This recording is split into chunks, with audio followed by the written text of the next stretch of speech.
Notice John chapter 1 and verse 14. John chapter 1 and verse 14. Here we find the one greater than Moses. And the Word became flesh and dwelt among us. And we beheld His what? We beheld His glory. The glory as of the only begotten of the Father, full of grace and truth. What was the glory of Jesus? It was His what? His grace and His truth. Are those character traits of God? They most certainly are. So what did Jesus come to reflect to the world?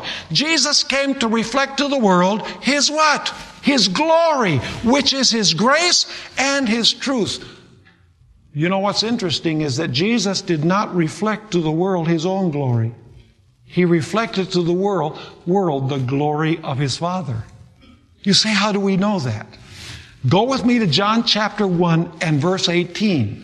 John chapter 1 and verse 18. No one has seen God at any time. The only begotten Son, who is in the bosom of the Father, that's an expression that means extreme closeness. You know, you draw a baby close to your bosom. And so it says, the only begotten Son who is in the bosom of the Father, He has what?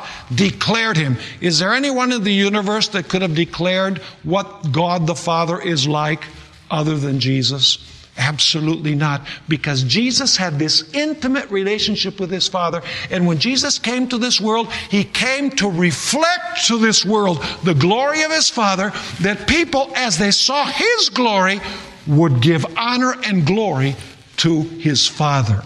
In fact, notice John chapter 7 and verse 18. John chapter 7 and verse 18. Jesus came to reflect the Father's glory. In other words, when people saw Jesus, they were to say, glory be to God. They were to give honor and glory to the Father. Notice John chapter 7 and verse 18. Jesus says, He who speaks from himself seeks his own glory.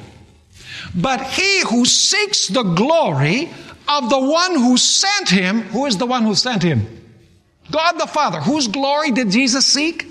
The glory of the one who sent Him is true, and no unrighteousness is in Him. Let me ask you, did Jesus reveal in a perfect way and reflect the glorious and wonderful character of His Father when Jesus was in this world? He most certainly did. Now, why did Jesus do this? Because as Moses, the Lord Jesus spent time with His Father. You see, Moses came to reflect the glory of Jesus actually on Mount Sinai, because the glory of Jesus rubbed off on Moses, and now Moses reflected the character of Jesus.